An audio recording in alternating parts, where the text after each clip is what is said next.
up? This is BreakmanX, and welcome to the game show on July 16th, 2025. How's it going, everybody? Great. Good. Nice.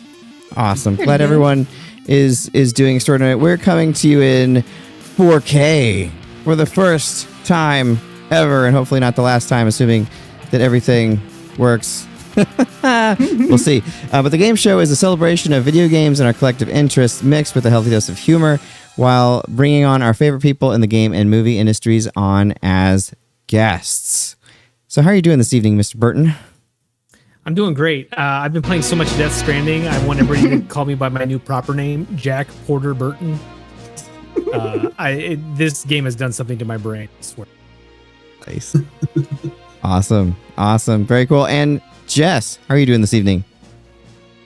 I'm doing well. I, wasn't here last week because I was traveling, but I finally settled back home and everything's chilled out and I'm ready to go. Awesome. And Logan, how are you doing this fine evening? Doing good. I did a little computer modification this week, cleaned it up a bit and installed a drive dedicated entirely to Adobe caching because it was filling out my entire hard drive. So glad that all worked out. So I've still got a PC to be here on. Yeah, it's always nice. It's always nice. Yeah, I figured out there was a strange noise coming from my computer, and I realized that my one of my fans was clipping the sound installation that I put in just very slightly, and it was irritating the absolute crap out of me. So I finally fixed it yesterday, and then I'm always like, God, I hope everything works. But everything's fine. And Darria, how are you doing this evening? Pretty good. I at work I've been kind of going to town on finishing this new monthly series that we're gonna be starting on the history of Topeka. So finally got the first draft of that whole video done today, and so I'm just waiting for feedback on that. Awesome. Exciting. Well, and tonight our guest is Inubass. Mexican IT handyman, migrated to Japan when the GameCube was still new, and began making games during the global events to try to remain sane. How are you doing, Inubass?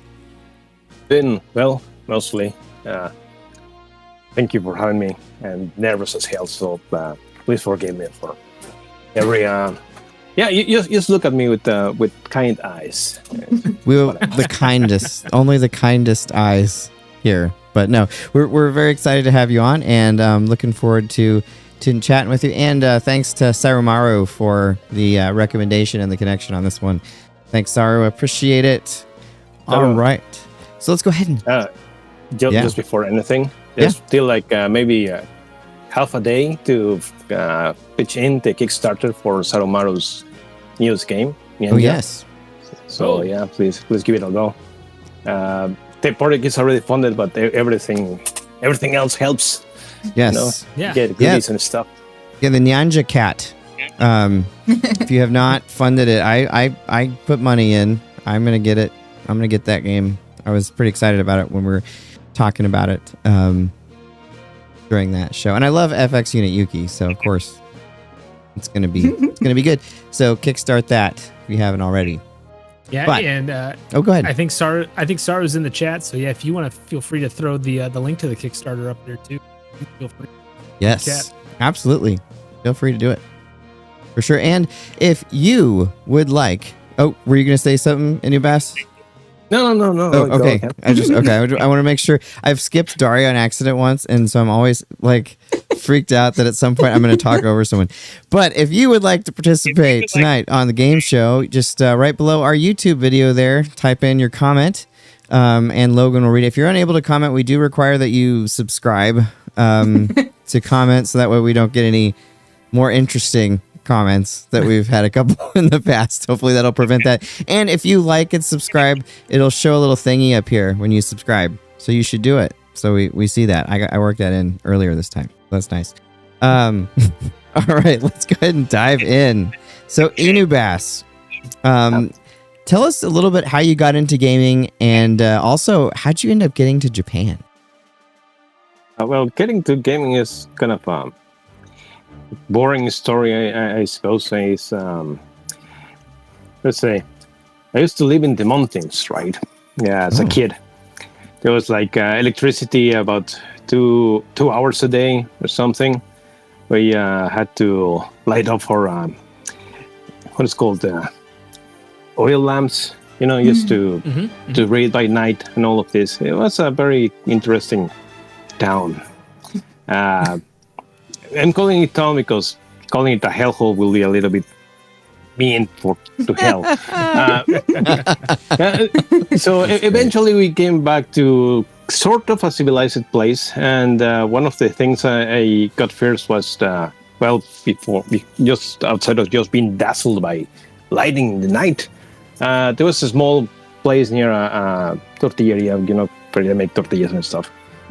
It has this chirping machines, these constructions, and there was a bunch of our arcades, and it's mostly just hacked Famicom games that you have to pitch in and play for like 3 minutes. And there was Contra, the most beautiful game ever. I mean, at that point, and since then I've been hooked to this thing. I mean, even if it wasn't allowed to, but you're a kid, you know how to sneak out of house and pick locks and stuff. That's great. The I loved the story. That wasn't boring. That was intriguing. It's really cool. And I like sneaking. It's just used the to average Mexican childhood. Cool. I used to like to sneak out of the house, or maybe not, depending on who's watching. Hi, Dad. But so how'd you end up in Japan? Yeah, well, as most of the people in my days, we started watching the Chinese cartoons, right, on TV, like Saint Seiya, Dragon Ball, and all of this stuff. And I didn't really understand this whole concept of a different country. And eventually, I got to study Japanese at my university. So we had the option to learn a couple of languages. So of course you need to learn English if you're supposed to do anything with technology. All manuals, all this new stuff is always in English. So of course, I remember someone that's just kind of teasing me, right? Because the examples I used to put on let's say at work is Japanese names or just jokes about Ranma or stuff. Is you should just study Japanese if you think you're so smart. Just, all right, let's just do it. And it wasn't that difficult at all. So yeah, and eventually met my wife in there. She was in Mexico. She really like backpacking, and one day she decided she wanted to learn how to do pottery, and she said, well, if I'm going to learn pottery, I need to learn Spanish. And somehow meeting me derailed that whole thing. But hey, that's how it ended. Nice. After a few years, she decided she wanted to come back to Japan and said, oh, all right, let's go. How bad can it be? Yeah. Awesome. I would like to get out there. I'm obviating a lot of little dramas and all these telenovela things, but I don't want to bore your audience with this. It'll be in the sequel. But yeah, Jack and I, we had our Japanese class in college together, which was fun. So, it's a very interesting language. It is. Mm-hmm. No, I took it because I wanted to play Japanese video games, and then I ended up actually becoming pretty intrigued with the language itself and the culture beyond that. So I remember telling my professor that that's why I was taking Japanese, and she did not look happy about that answer. To be fair, I said the same thing like right after you did. So I think she kind of, at least added to the depression. That was going to be the case from here on. What have I done with my life? No. But I think that games as a motivator is a really wholesome thing. I agree. I think that lots of Mexicans just keep on studying English just to get to do a puzzle on Zelda or something. And for everything else, it's like trying to follow up on music or bands that you like. It's a good way to improve yourself through something entertaining. Oh yeah, for sure. I learned to read in general because of Ninja Gaiden on the NES. There you go. When I can't remember how young I was, but I couldn't really read yet. And then these awesome looking cinemas. I'm sure all of you played Ninja Gaiden on the NES, and it was like, I really want to know what's happening.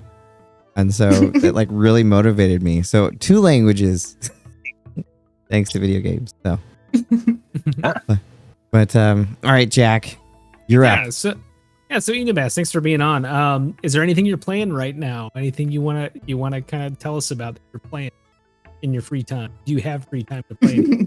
Playing in free time, yeah. That's one of the things that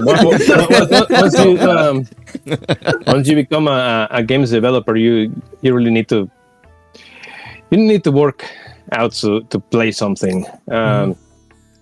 So I've been playing a game from Onion Games. It's called Blackbird. It's a shooter. It's kind of like Fantasy Zone, but a little bit more Danmaku style. It's very fun. It's very cute. It's very dark, like a lot of things that Onion Games does. That actually finished it a couple times already. It's pretty good. Oh, really? That's awesome. And it works perfectly on the Steam Deck and stuff. So it's sorry. For me, it's a new game. I think it came like 6 years ago, but that's how it is. Like I said, exactly. I'm playing through Death Stranding right now, and that game came out like 5 years ago. I think the sequels came out. So, yeah, like whenever you got time to play something, right? Yep. Yeah, that meme with Robert Downey Jr. that's like, when you grow up, you'll have all the games that you'd want, but you'll have no time to play them is very true. So true. But hey, could be worse. We still get to play them sometimes. At least we have the option. Exactly. Yeah, exactly. No, I can't complain. Logan. Yeah. So describe a level or experience from a game that just really sticks in your head when you think of good design. Man. That's a very good question. I don't think, because you will can always go to the first level of Mega Man X as like the default best game, right? So it's like everyone is going to tell you that one. One thing you probably shouldn't do is the first level of my game, which I get a lot of people confused about what you have to do, which is just punch everything. Basically. Just like life. Yeah, you can punch through life. Yeah. That's the one way to get out of rubbish and everything. Yes. Sorry, I'm not quite prepared, because the thing is, back in the days.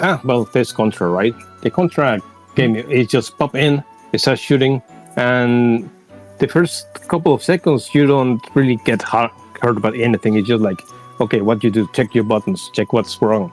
And you only have like a couple options, and you don't even need a manual. Okay, this guy jumps, and you start shooting, and for some reason you automatically start trying to shoot up and down, and you say, okay, everything in here, it works.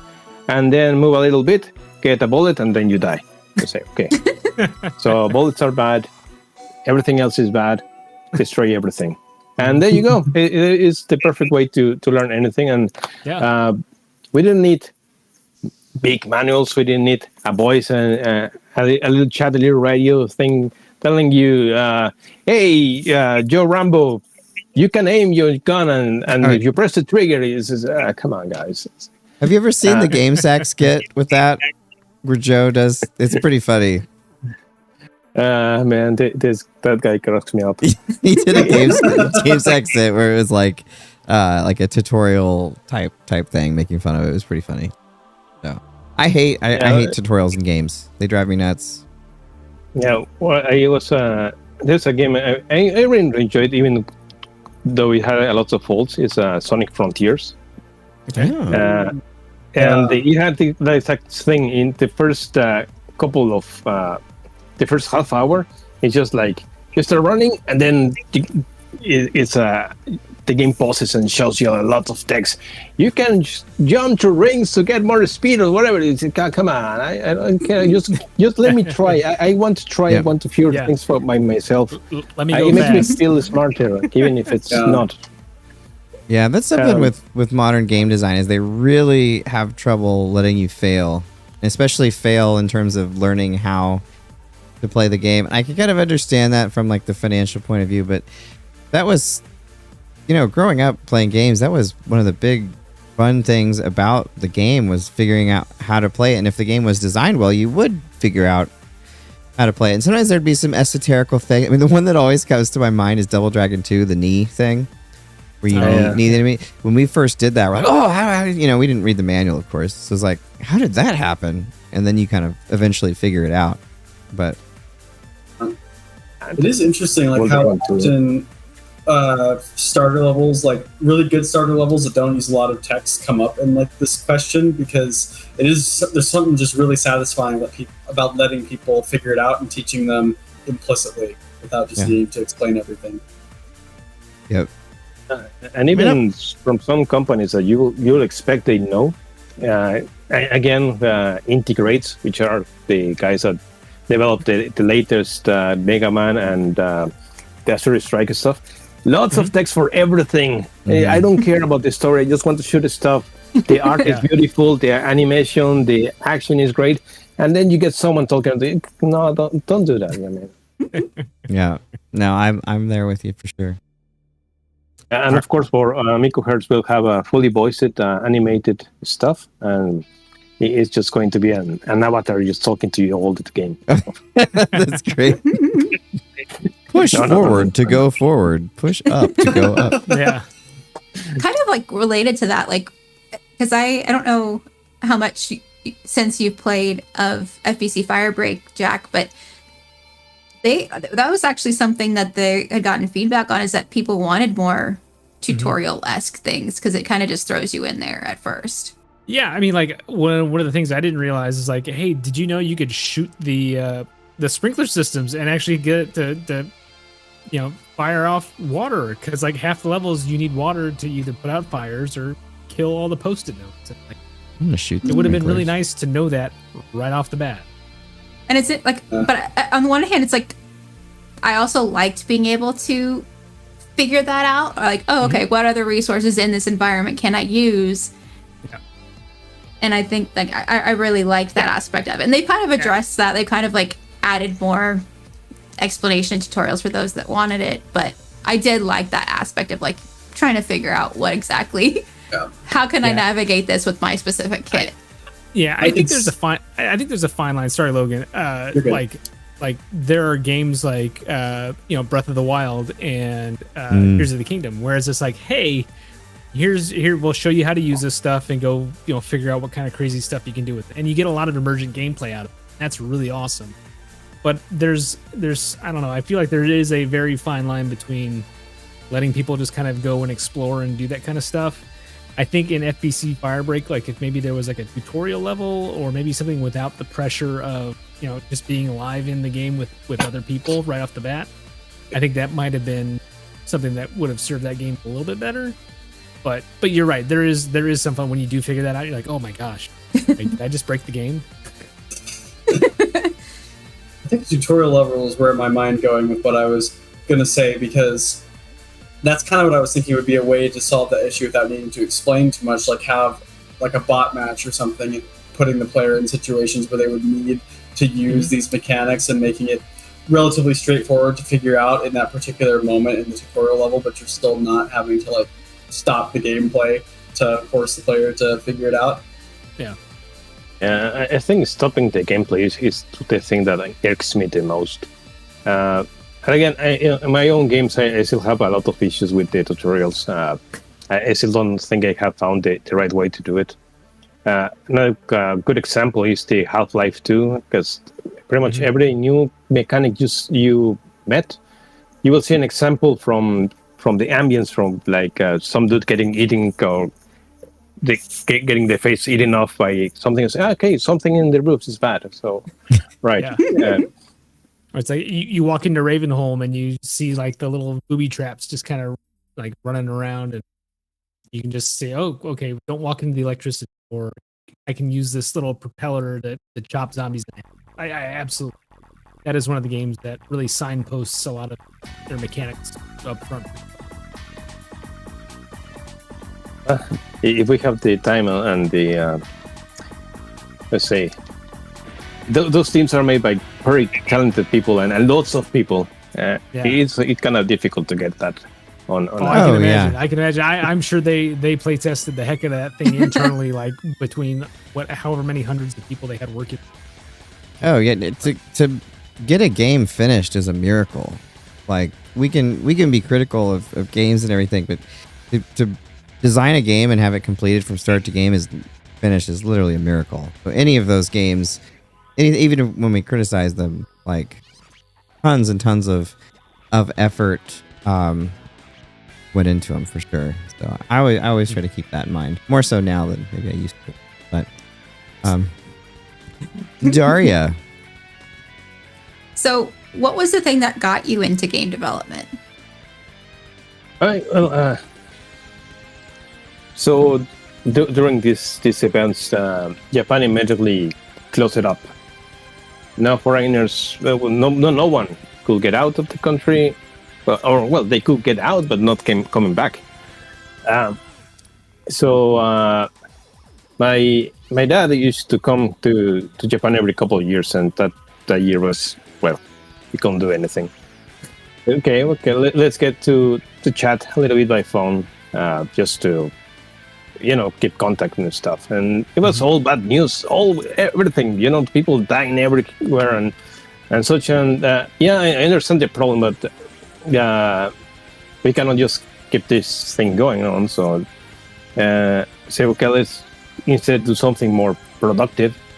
And my dad just kind of say, well, you like making, you like games, right? And say, yeah, let's make a game. What? Let's make a game. It's just something to give us. All right. And so my dad came up with his idea of a game, which is obviously from the Intellivision and Atari era. He said, okay, this should be easy enough. Famous last words. So I tried a couple of engines. I ended up with Godot, because Godot you just download the editor and you're already in. And the programming language is like Python-like. And Python is really simple. I mean, I've been scripting languages for 20, 30 years now, so it's very easy to pick up. And then I started to figure out how things were and try to make this game in my off times, right? Took me like 2 years or something just to figure how things are. The game is not good. It's a 3 out of 5 at best. Don't maybe sell 2 short. But I started figuring out things that I wanted to see on games, and I started to understand what's the difficult part of making games and game design and all of this. So once I finally finished that game and put it on Steam, I mean, it was not in order to sell. It was mostly as a way to make it easy to distribute to the people that had helped me with the game, because even getting to itch.io and download something can be daunting for some people. Even very technical people use it. No, okay. So I got it on Steam, figured out how things were set. So okay, well, next time I made the first game is called the Miner El Minero, because it's about a miner guy, right?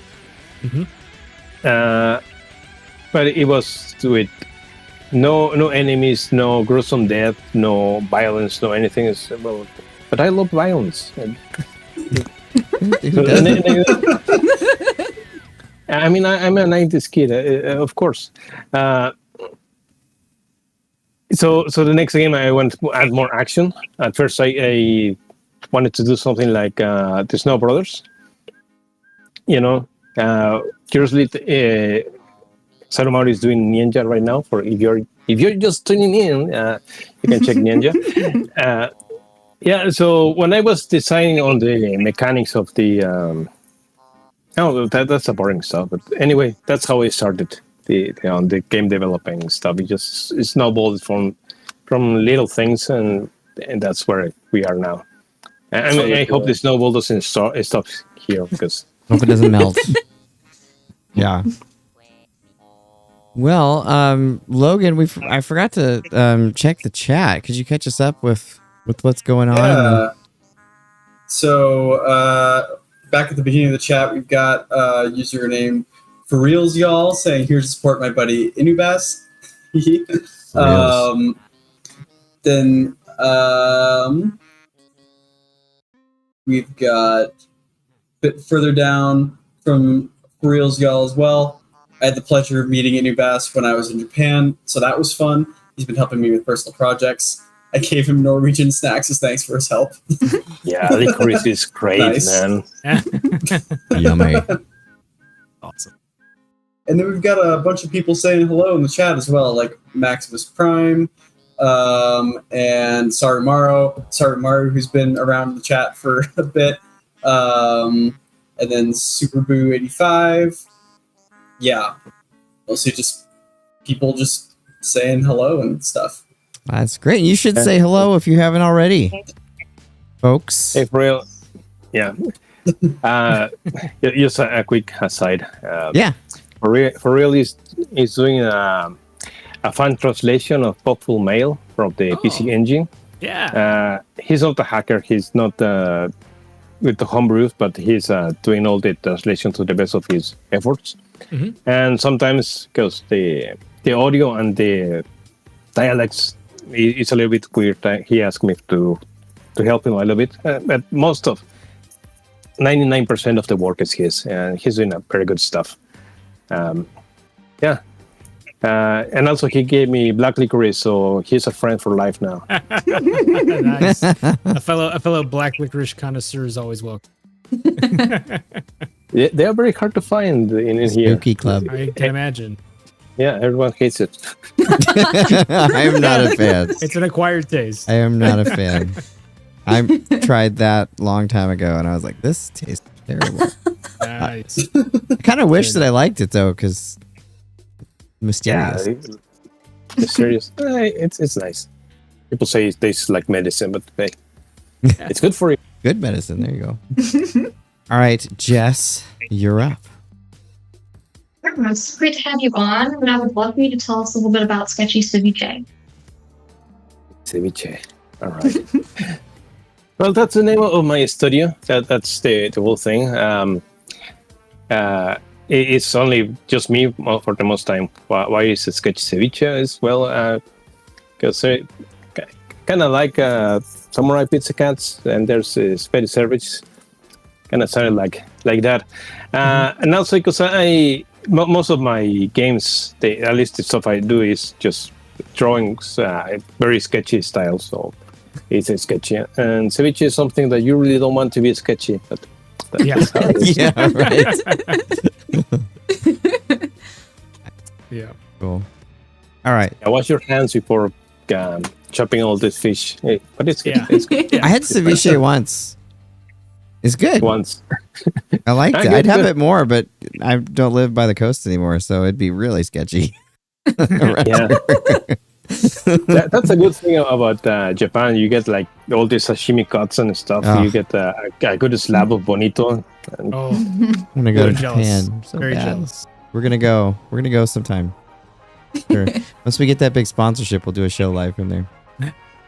Yo, that'd be cool. But hey, if you don't get money, I know a few cheap China places that Sarumaru loves, and so he was get telling us some- about some lots of good free food. gears. And actually, speaking of Sarumaru, we did have him on a few weeks ago, and I know you guys are working on Miko Hearts together. Tell me a little bit more Yeah. about Miko Hearts. Well, the project is right now kind of dependent on we finishing other projects. Again, Ninja right now is the priority for him, and but it is it's a game about ghost busting. If you're let's say a couple of high schoolers, Mikos, it's a very 80s plot. It's very funny. The game is kind of it's a shooter on style of Mega Man. You only can shoot it in front of you. So one of the things that make games good games, I think, is the limitations that you put on it, on the movement and stuff. You are just someone that can double jump from the first level. Then you will need to pace out the difficulties to make that more difficult. An easy game, a game that you just walking, destroying everything, is not fun. So I think that's a good thing. And the other thing about the Miku Hearts is the art of Sarumaru. It's very excellent for that kind of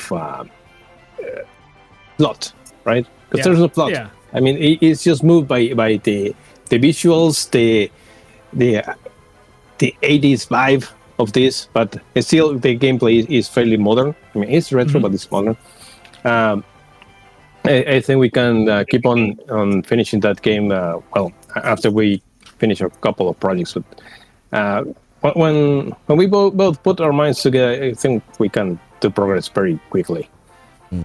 But, so sorry, I don't have the proper pitch. That's okay. I babble in Mr. a lot, but you can check the project on itch.io. Yes. There's a demo, right? Yes, there's a demo. It's still on the concept side of things. There's still a lot of things we can improve and fix, but again, that will become more tangible once we get to start doing the whole work on it. Cool. Thankfully, Saru has a huge and very kind community, so we will use them for test. It's for the good of us. I mean, for everyone's best interest, mostly us. But yeah, well, I'm excited to play it. I just put the link to the itch page on our YouTube chat and on our Discord as well. So thanks, Jack. There, if anybody wants to check it out. And if you want to check out our Discord, BreakmanX.com, and just click the Discord button, and you can join and be chatting it up with all of us after the show.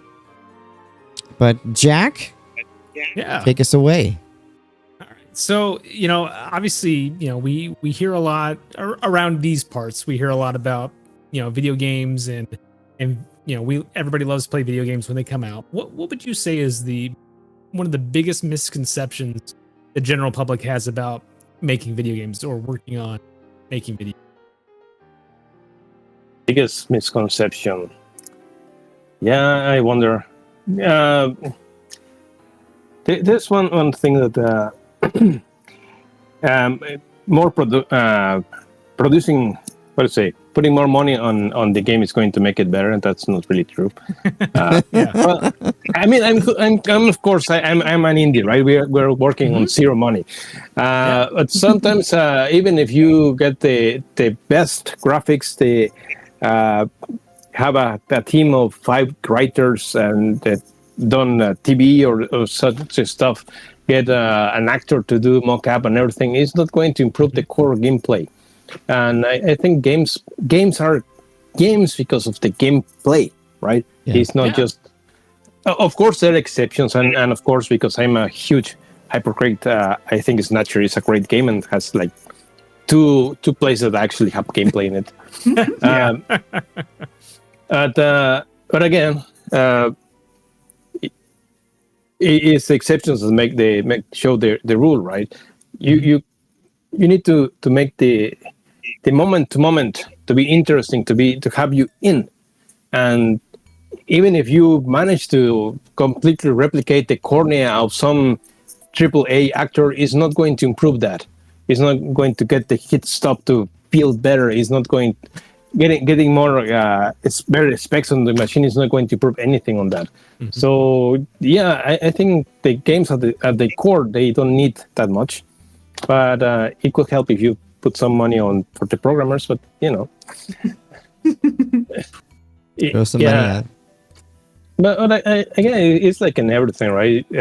Movies is the same. Sometimes there's just a bunch of tepid spectacle, and you don't end up feeling nothing. And a play on the street is going to make you cry like your eyes out. So that's how it is, right? That's very true. Yeah, that's awesome. No, it's good to see because, like, yeah, I know sometimes there's a lot of people that just want to see those explosions, but if there's nothing behind it, like, was it fun to go see, or was it fun to play? It's like, kinda, but having that good gameplay loop, having that solid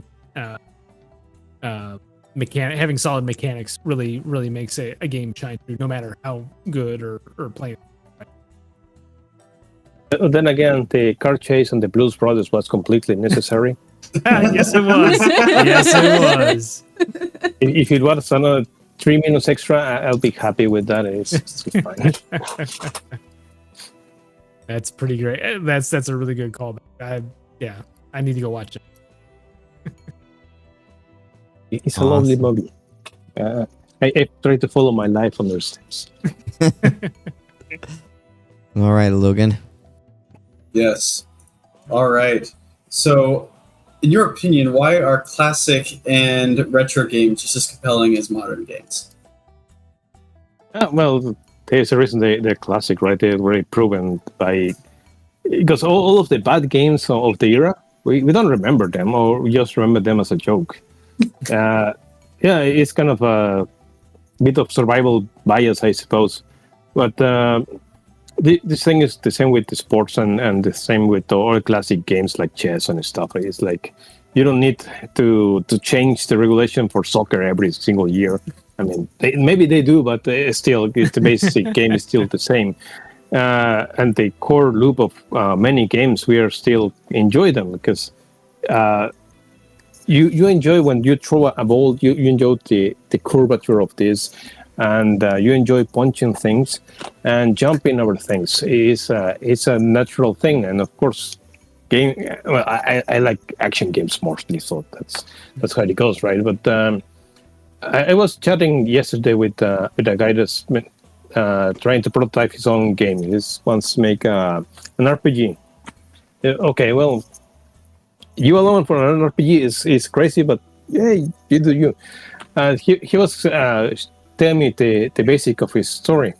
I say, yeah, it's like you're on an adventure, need to save a kingdom, of course, and you need to go find knights, but they don't know they are knights. So you need to try to find them out. You say, it's like Hackenden. What the hell is that? It's the Legend of the Eight Dogs. What? It's a Japanese tale from a while that it kind of goes in the same way, and there have been several versions of this. But I didn't copy that, and you don't need to copy that. It's a good idea. That's what I'm getting at. Good ideas become classic, and even if they share it mimetically or whatever, the classic stuff will remain because it is proven just by existing. So yeah, I don't know why I answered anything, but that's kind of my take on that. Do you have a favorite console generation? Could be the 16-bit era, but mostly because I was there, so the jump was huge at the time. Mm-hmm. We came from blips and blobs, and then we get the intro for Super Metroid. Come on, man, that thing is beautiful. Yeah, and even now, right? The change to the 32 was also very cool, but it didn't impact me as much because it just opened so much possibilities out of a sudden, right? And the things the people did with the Super Nintendo and the Mega Drive, the Genesis, and even now, it's been great. The Civeche Unit Yuki on the Genesis too. So, oh nice. Yeah, that's hard thing.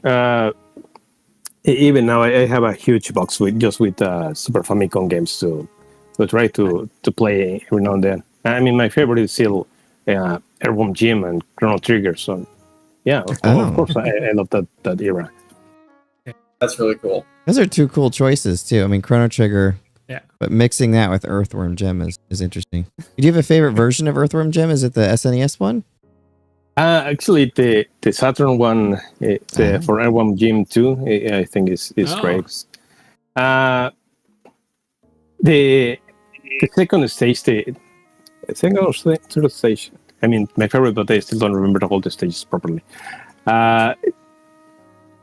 You start just with a very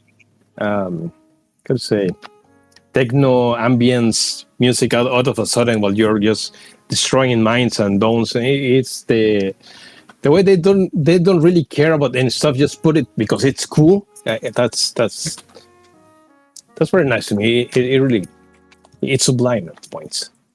Yeah, it's not giving a damn about game design or music or color choices or everything. It just looks nice. Let's put it in there.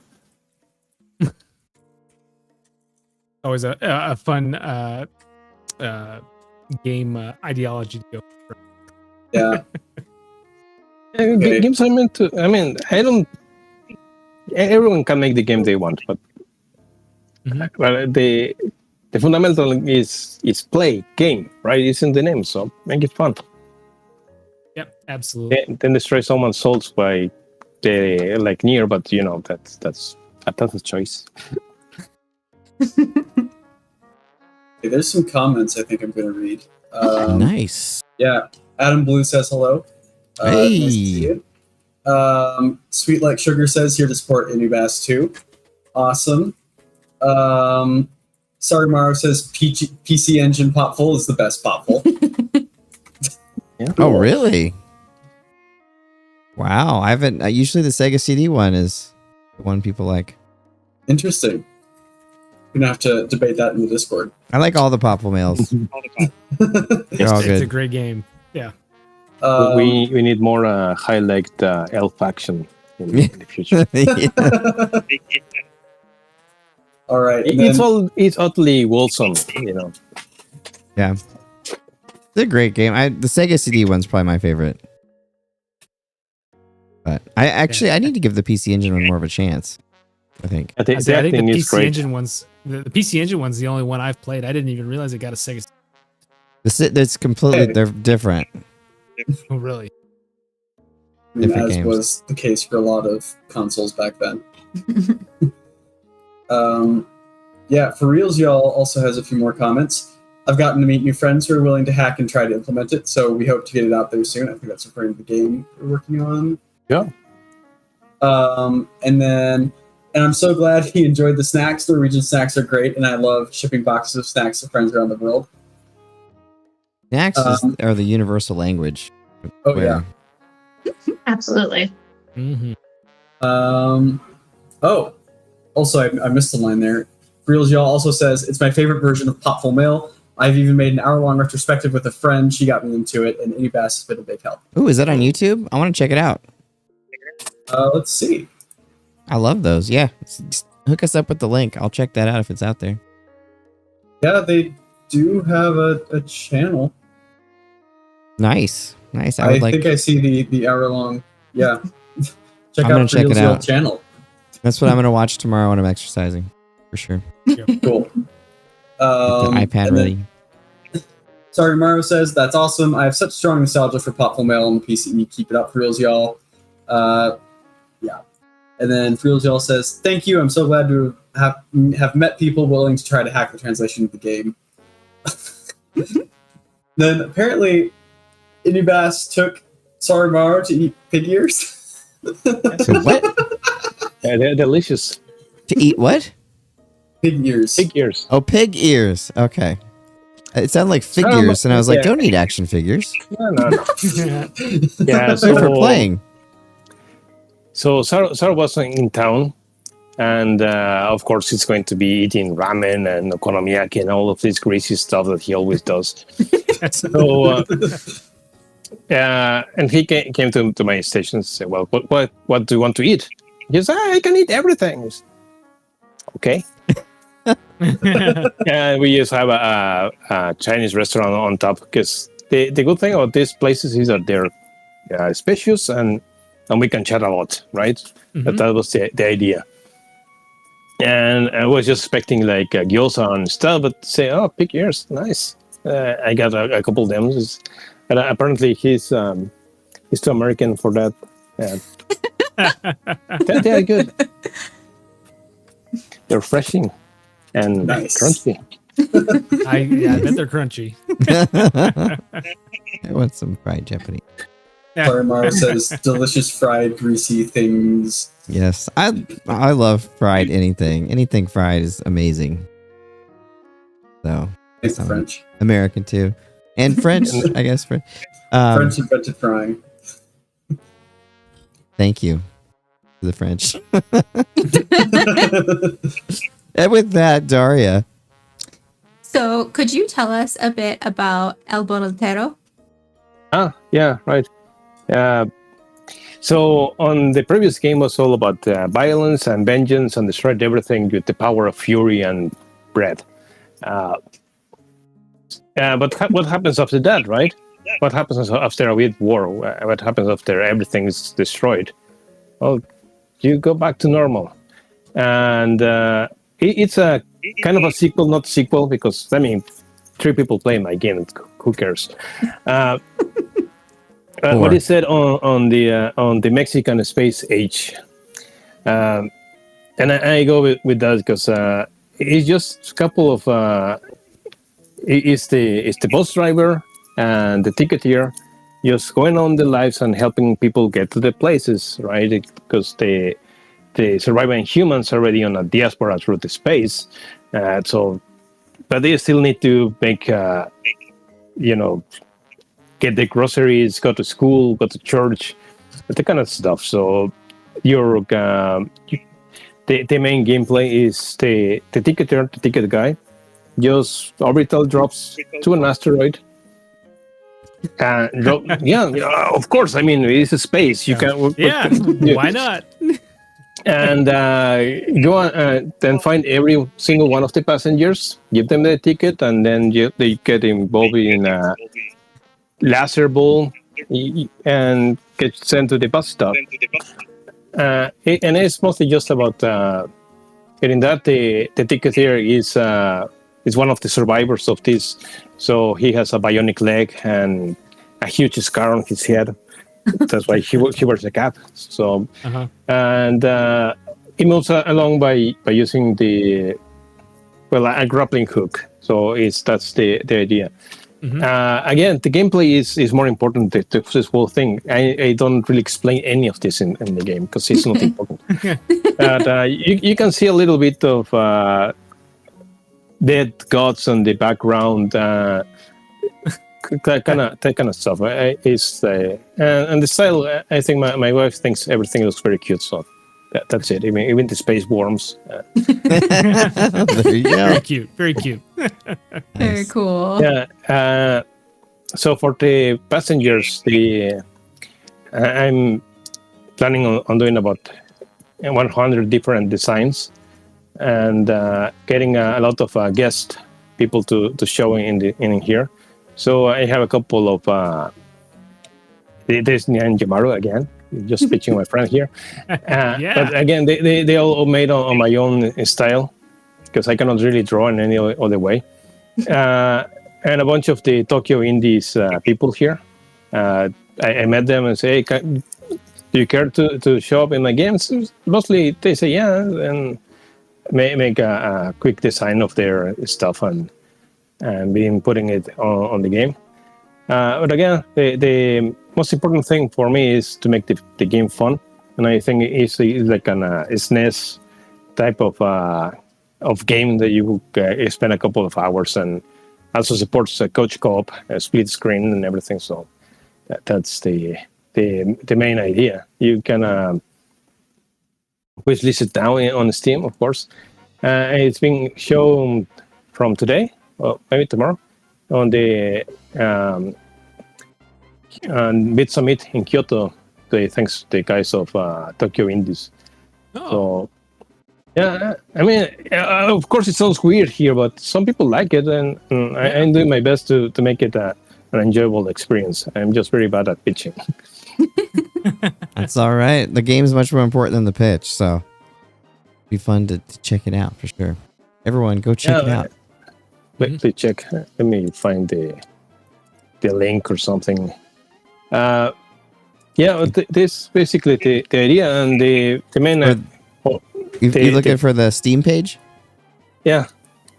Jack, you're really good at putting the link in there. Do you want to grab the link and throw it up? yeah. See if I can find it here. Thank you. And while you do that, Jess.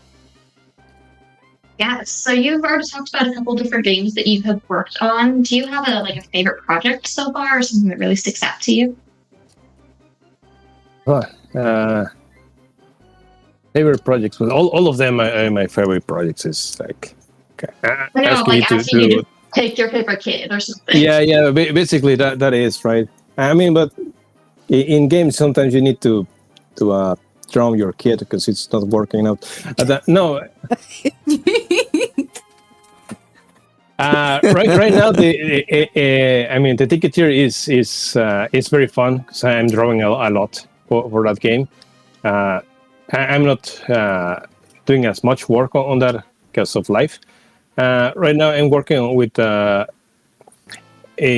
team, with a Japanese team. It's called N Studios. Gen Studios, yeah. So we are making. Wait, I cannot really tell much of the game right now, but it's really fun. I'm getting to collaborate with the guy that made this game called Parry Nightmare, and he also makes manga, and the producer is also being a guy that's been doing the stuff with Bandai Namco and stuff. He's gone rogue. I mean, indie. Yeah, we're doing this game with as little money as possible. He has to prove a point, mostly. And we are doing it in a very punk way, as in all the ideas and everything is very much like a jam session, and we just code, and I do a lot of the character designs and some of the placeholder art right now. The fun thing is that one very good artist, she goes by Miho S. Also as erotic dragon in the previous life, but she's like a proper illustrator. So some of my game designs and character designs, they get filtered through her, and she's coming up with some stunning illustrations. Very different from what I do, but it is still very interesting because it's a new experience for me, right? And most of the meetings end up on drinking, so that's also very interesting and very important for the culture. Absolutely. Well, there's that, but the project I have with Sarah, once we're all free, that's also very good. We bump our heads in good ways. Nothing that's gonna get Jesse jealous or anything. But again, that's very good. And but for El Boletero, because he's giving me a very good excuse to go pester other people to give me their children. I mean, they allow me their characters to be on my game. So forcing people to know each other is a way to make this more worthwhile, I suppose. Cause I can see that. One thing I noticed that while doing solo projects is that you work very solo when you know a lot of people. So we early, and I gotten a lot of support from the local community. So it's a little bit of trying to get them. To show my appreciation, because money is something I don't have for that. I mean, hey, just having that support, having that community around you, it's huge, right? So that's one thing. But on the other side, I mean, I really enjoyed porting the El Panadero to the Nintendo Switch. but I'm a bit of a masochist, so you can. Awesome. All right, so this question is one of the ones that I ask to kind of all the guests. One of my favorite questions to ask, and you can answer it any way you like, which is kind of part of the fun of it. People have answered it very different ways. But all right, so you've got the time cleared in your schedule. What game would you most like to erase your memory and experience again for the first time? This is completely. Oh man, Jet Set Radio, yeah. Jet Set Radio. Oh. That's a really good one. I love the Dreamcast version of the Xbox version. But the first time I played is like, wait, we can have this? Are we allowed to have this? I mean, the game is clunky and everything, but the vibe, the energy, just as an airborne game, but it because I'm grounded on reality. It's like, yeah, being a rebel it can be nice, but it can be cool, and the music is great. The colors, the vibrancy of everything, the arcade is stuff, and you don't have any of the emo stuff that was already kind of going on this. Well, after Metal Gear, of course, every game had to be serious now. But no, it's just full fun. And I was younger at the time, so that's good. It was a great experience, and I enjoy that. Maybe once I get sane, I'll get to enjoy that every day. I don't know. Maybe one of the good things of dementia. Dementia, the joy of playing games again. Yeah. Man. I need to play that game again. I haven't played the Dreamcast one for quite a while. That's such a good game. Did you check out that spiritual successor, Bomb Rush Cyberpunk? No. Ooh. That's a great name. I haven't heard about that either. It's very good, but it's also very European on some aspects.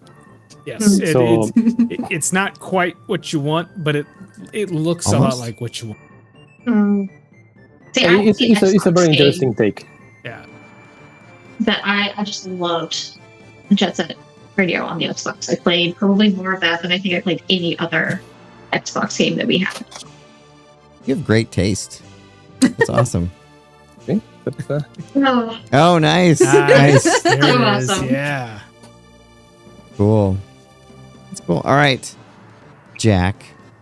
Yeah. So, okay. Obviously you're on itch. You've got stuff that's on Steam, and like you said, you're mentioning you would really like to get El Boletero or one of your games on the Switch store at some point. How do you feel right now about the discoverability on those different storefronts, like whether it's Steam, whether it's itch? Like, what's the number one thing you would like to change about those to kind of help, other than putting your game right on the front page in a big bold like feature thing? Like, what do you think would be the biggest improvement those storefronts could make that could improve discoverability for somebody that's looking for a game like one of you? Yeah, I wonder, because in it you have zero on discoverability. All of my games are in there, right? Mm-hmm. I only get downloads from people that I know that have been pushing the link directly on their faces. I mean, through Twitter too, also on events. From the pages on itch.io, I think has been minimal, and the people that actually go and pay for the game is even less. On Steam, again, it depends a lot, because I'm still fairly new on this stuff, and I'm not really good at doing PR or as such, and then I show up in people's podcasts and they hate me, so that's that's what we're here for. He's doing great. You're doing great. Hopefully you get some downloads. But even though it has, I say, it's very pro-consumer, so if you, any of you people watching this and have bought my game on Steam or on Switch, say, hey, I want a TMR-free stuff and stuff. Stop killing games. Yeah, well, just send me an email and I'll give you a key. That's fine. Yeah, just as long as you bought the game at least once. I mean, come on. Nice. Steam is at least fair. I think that's the best thing I can describe. Of course, they are business and AAA and stuff can do more. But of course, they have to survive and such. You know, Gabe still needs a couple of cappuccino every now and then, right? Yeah. So I think it's fine as long as the thing about being an indie and is that you need to really try to improve things for yourself and by yourself, because no one is something that says no one cares about your game. Because why? There's thousands of great games. So you need to really try to push it and show people why they'd be interested in your stuff. And that's up to you. You cannot depend on bigger companies to do that stuff. And they can pretend they do. They can pretend they care about the indies and stuff. You can see a big Xbox showcase. I'm not trying to shade on anything, but they will show what they want to show, and that's it, right? And there are some projects which they will not be interested by it because it's not what it's fashionable to say, like genre wise, or because like there was a time where it was all about feelings and storytelling and stuff, and they go and put all these indies that are great but are based on that kind of stuff, right? So and that's great, but I the kind of my games I'm making that are not going to be shown in that place, and right. So you need to make it you need to try to push it yourself. That's the thing is, and I don't think it's really the responsibility of these companies, because the responsibility is to give a platform and to make money, and if they can make money with some of the titles, but that's how it is, and they having a healthy dose of money also keeps them from just destroying the platform. So I mean, it's good for us. On Nintendo, it's funny because I don't really know anything about marketing or such, but my numbers are already the same as in Steam, and it's been it was like 10 months later. Again, it's mostly because of the events I show my game on, and that kind of stuff. The skill for countries that play my game in is very different by platform, and and there's also the BCS, which is exclusive to the United States. I don't know how good has been that on post PR or anything, but for the size of the market there and the kind of my game, I think it's fine. You talk the Atari VCS? I think they have it in Walmart, sometimes like $100 small PC. Yeah. It's like a little small like Atari system. Yeah, pretty cool. I think it's a cool idea, and I think it's a good price point, because there's been this idea that games are luxury or anything. No, I mean, entertainment should be the cheapest thing to get, because everything else is too expensive. Life is hard enough. We need a little bit of non-addicting soma for our lives. Yeah. Well, no, it's really interesting just as you talk about that, because like you said, there's so many great games on itch. There's so many great games on Steam, and I feel like, at least from my standpoint as a consumer of video games, like when I look at the Steam charts, if it's not a AAA game, it's like one of these 150 like just slop games that are just kind of like put out there, and they just dominate the market because they got bots behind it. So it really makes me feel for a lot of the independent developers like yourself that just have trouble getting their game out there, getting it in front of people, and getting it to be played, so that people can start talking about it and get it some more visibility. So I appreciate you being pretty honest on that. Yeah, I mean, I would love to get a grant from Epic or anything. You just get it in Panadero. I mean, it's made in Godot, but we don't care, or something. Yeah. But even then, I've seen that games that receive grants and everything don't end up being the success that they could be. So, I don't know. The honest truth is, I don't know. I like for stuff to be more organic, and eventually we'll get there, or we'll die trying. Yeah. There you go. That's the attitude. And we'll die anyway, so let's just try. Jack's gonna live forever.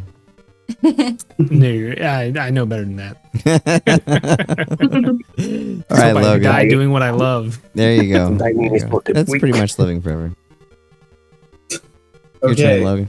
So, do you have a controversial opinion of a game that other people tend to like or dislike? I did not really enjoy Tears of the Kingdom or the one before that. Breath of the Wild. And I don't care about Undertale at all. Oh, Oh. Ooh, Jack's gonna get you. No. No, Tony I Fox mean, is I get already erasing me from his phones. So we're gonna talk anymore. He doesn't come to Kyoto. He doesn't answer my calls. He's just playing shade with my Magnus Opus. When was Undertale out? Like 2015? Yeah, it was. It's 10 years ago. Mhm. Yeah. Whoa, So, that's not cool. I was like, what? no. Don't get me wrong. I don't think the game or anything is bad about it. It's just that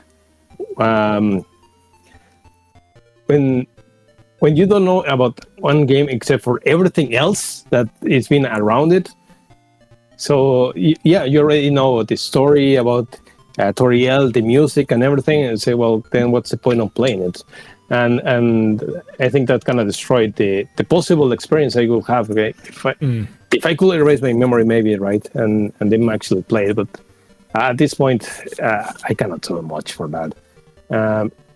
But aside of that, the thing is, on Breath of the Wild, it's not a Zelda game for me.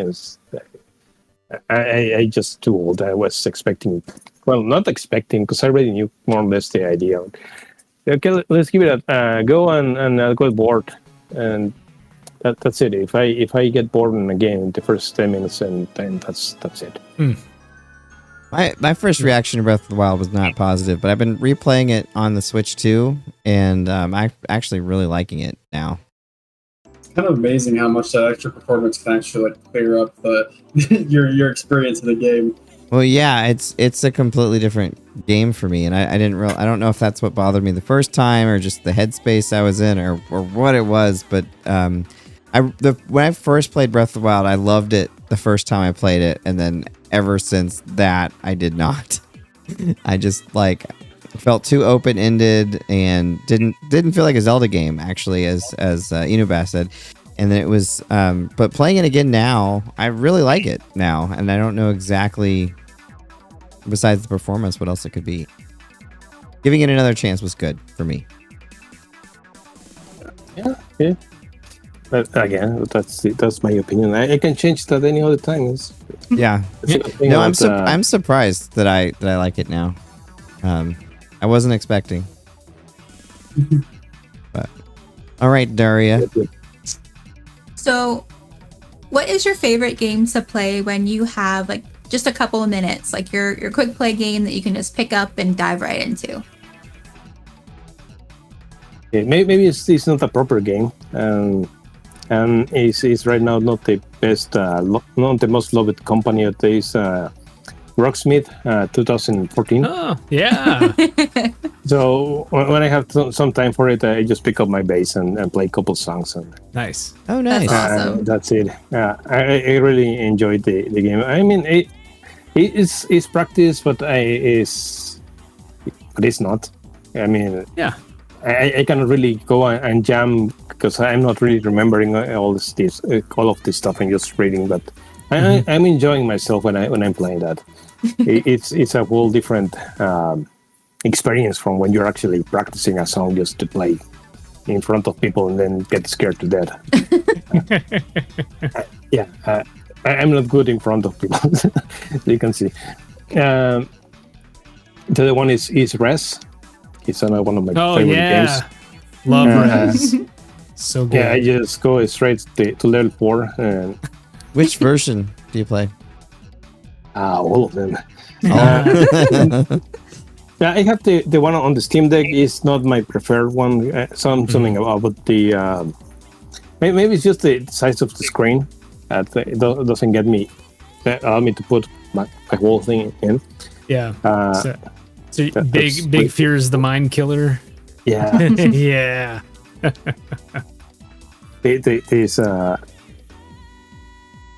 Just the way Dune lyrics end up everywhere is amazing. Yeah. And the vibe, the whole the graphical style, the music is also amazing. Again, one of those games on Dreamcast who said, really, we can't do it, man. This is great. This optimism in games. Yeah. It's a great era. Yeah, I was so upset. I'd seen that game I want to say it was either online or I'd seen it in a game magazine. And I got so upset that I couldn't find it anywhere. Found out they weren't going to release it in the US. So I imported a copy from Europe. And I was just like, this is one of the best decisions I ever made. It was Ikaruga for me.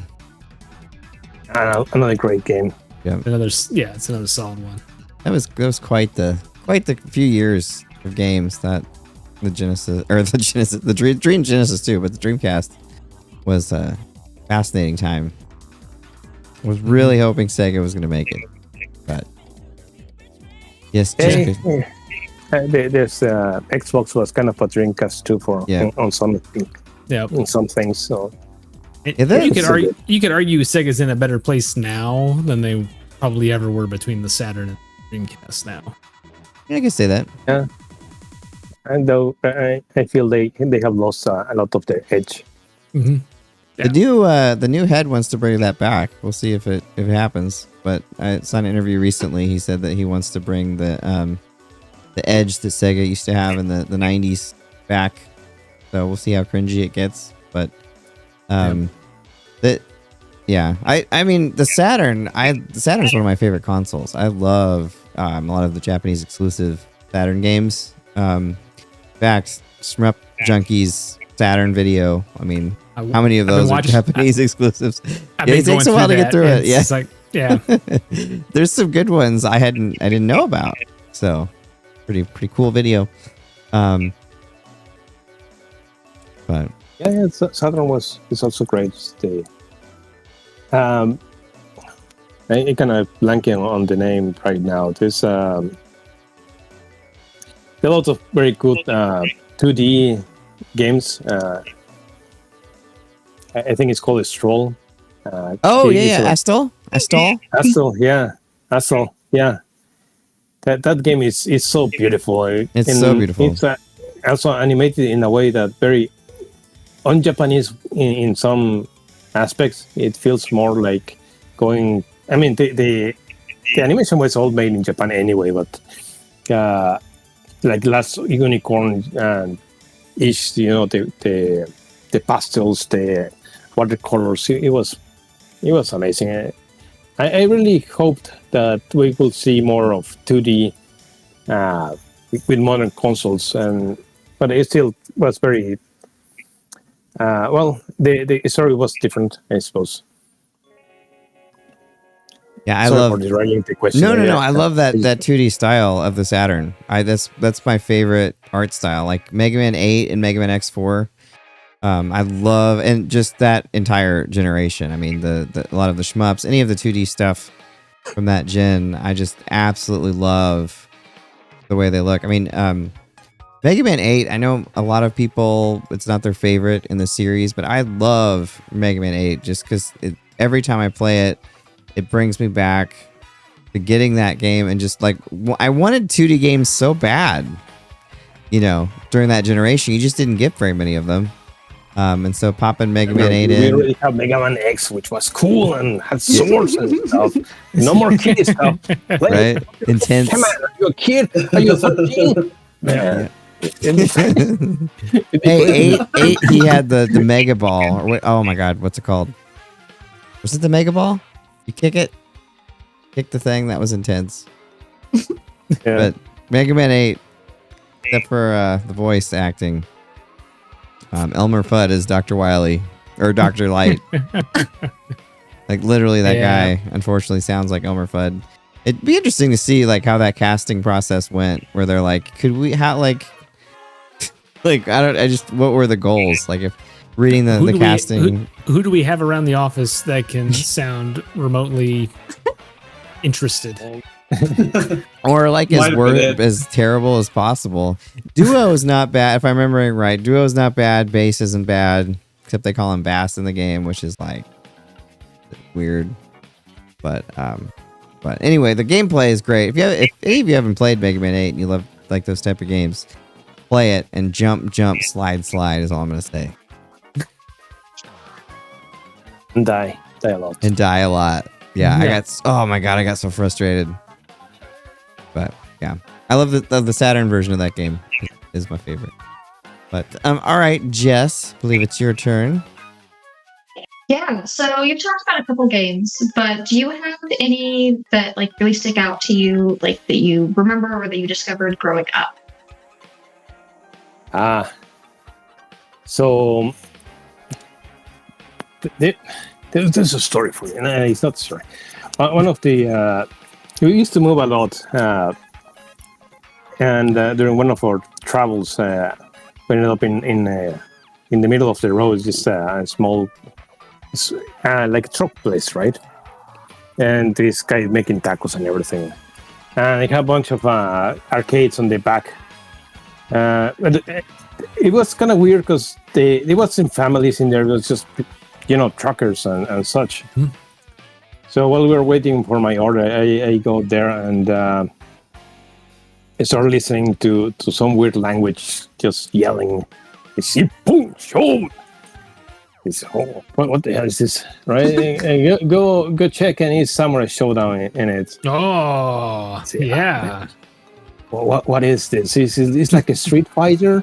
Is this a Street Fighter? No, this is awesome. That's what it is. So I try one coin, and of course the SNK games go like very easy on you on the first couple of opponents, and then they destroy your soul. Yeah.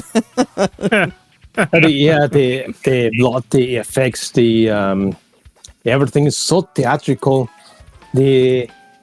In one stage you go with rock and roll and and the next is just ambience music, and all you can feel is tension, because this is a game. I didn't understand it at the time, but this is a game about reading, about downloading the opponent, even if it's a PC, because you're wielding a sword. It's not just a punch; it's going to destroy you. You can get cut in 3 strikes. Yeah. Looks so good too. Sorry, I got caught. So excited at the audio. It happens. Yeah. So, and I didn't get to see that game for months, because once I reached my corner of civilization, right? And it was a very, what to say? I loved that game and didn't even know how to pronunciate or how to enunciate any of the words they were saying. And at that time, when they finish an opponent, it says "well done," right, in English. Mm-hmm. So until then, because of Tom and Jerry, I thought that "well done" meant "well cooked." So it was very confusing at that time. But yeah, so far it's still one of the series I like the most. I got stuck on 2 as the best. Two It is was the still best. beautiful, but for me, 2 is it embodies everything I wanted, and it's fairly competent and complicated even for now. It has parrying. You can stop people's swords with your hand, and you can sidestep a little bit. It's more complete that it looks at first, and that what you suppose with just 4 buttons. So yeah, And it looks Who's beautiful. who's your go-to character? I go with Hamaru. It's just too cool, man. All right. I mean, I may look like Jan, but boy. yeah. Or my Mexican friend, the Earthquake. That, Yeah, Earthquake's great.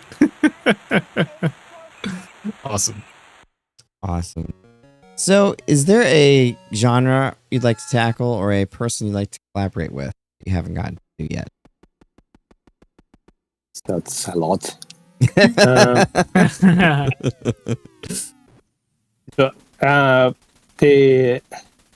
My next personal project, which I haven't started, I just have a couple of drawings.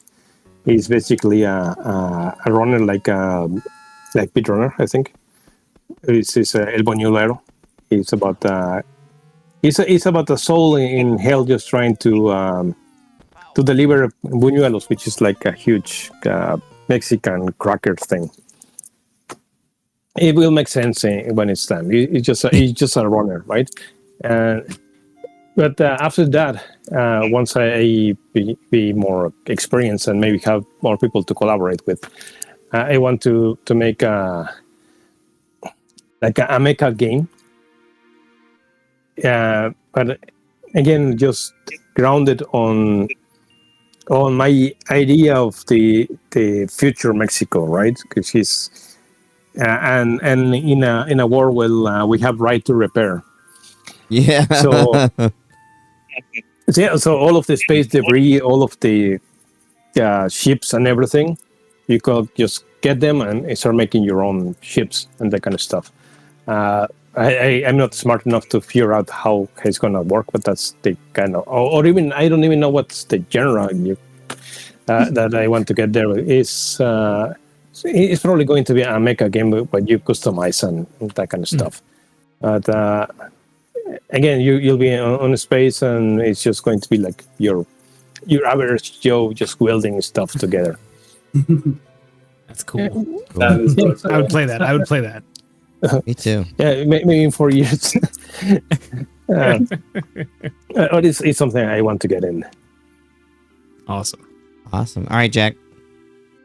Yeah. So, Inubass, you said that your first real gaming experience was seeing Contra.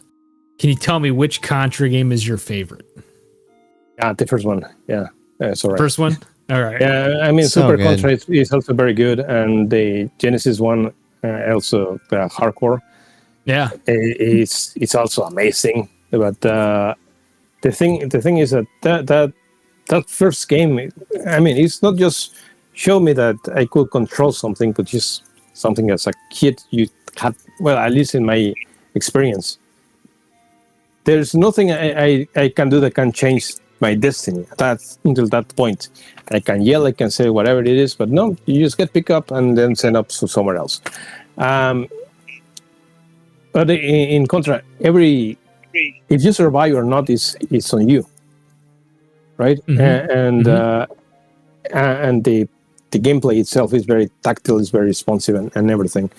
And then you get that and get to play with a friend, and then you get fights with that friend because of getting you, because of his abandoning you on the falls or whatever, right? And it gave me a lot of excuses to meet new people, to fight people and such, right? And at that point, it was something I didn't really have access to. It was right in the colors, the horror. You know, you just go from shooting some humans, and then you get this huge alien. Yeah. I didn't even know where it was based on. Is why, but let's kill it. Yeah. Okay, you go from this less than a second just to make you that choice, right? And so far, I mean, of course, everyone remembers the code for a reason. Absolutely. Again, the vibrancy of the colors and everything is great. The contrast, also been good. Quite a lot the Xbox version, the one that made for Arc Systems, hardcore. Oh yeah. That's such a good game. It's kind of it's kind of a shame that it's stuck on that. I don't know if you can even buy it anymore. I remember playing that one at E3, and I was like, "Oh, it's the new Contra," and they're like, "Nope, it's not Contra." Like they were adamant that was not a Contra game, and I don't know why. It's made by Konami, like they own the name, but they did not want to call it Contra. Like, so weird, because I think if they named it Contra, it would have sold more. Yeah. But they were like, don't call it Contra. It's a great game. Yeah. Mm-hmm. Konami has made some odd decisions. Interesting decisions. I think we can leave it at that. Well, this has been a lot of fun. We're coming up to the end of our time this evening, but this has been great to talk to Inubass about game development, all these fun things. Jack, what would you like to say before we head off into the sunset? Oh man, I just want to say I'm excited for tomorrow. I got to fly down to Atlanta. I get some fun stuff. I'll post it up on Discord. I can't really talk a whole bunch about it now, but look for some really cool pictures coming up on Friday. Ooh. Oh, cool. Eat some good food too. I'll try. Since you're traveling, might as well. And Logan, what would you like to say before you head off into the sunset? Yeah, I'm kind of excited about tomorrow too. I've got a mix session for my short film Edge of Oblivion tomorrow with Aiden. We're going to be doing a surround mix, so that'll be Oh, fun. very nice. cool. That's awesome. That's very exciting. And Darria. I mean, nothing too much right now. Just trying to plug out some video projects for work and kind of see how that goes. That's kind of what I'm waiting on right now. Nice. And Jess. Yeah, mostly just getting settled back in at home and hoping to get a whole lot of writing done in the next couple days, because I've got a couple ideas that have kind of fleshed themselves out for me recently. So I'm excited to get working. Ooh, excited. I get to see you. And Inubass. Thank you so much for being on the show tonight. What would you like to say before you head off? Well, first, thank you for your time. Thank you for dealing with my stuttering and me interrupting everyone else. Oh, you've been great. You're perfect. I also forgot to plug the other project I'm in. It's called Pancito Merch. It's like a suica game with Mexican bread. That one is very addictive. But, so sorry. Also, I apologize for just doing this, but again, that's part of the reason to come on. If the names don't come up, then I mean, the game that's not played is the one game that no one knows about it. So you can, instead of playing Undertale, you can go and play some other indie. There you go. Yeah. Cool. All right. Hey, thank you so much. And thank you. No, thank you so much for being on. No, This has thank you been a so lot of much for fun. your time. It's been a lot of fun. Learned a lot. Had a great time. And see you next week. Same time on the game show.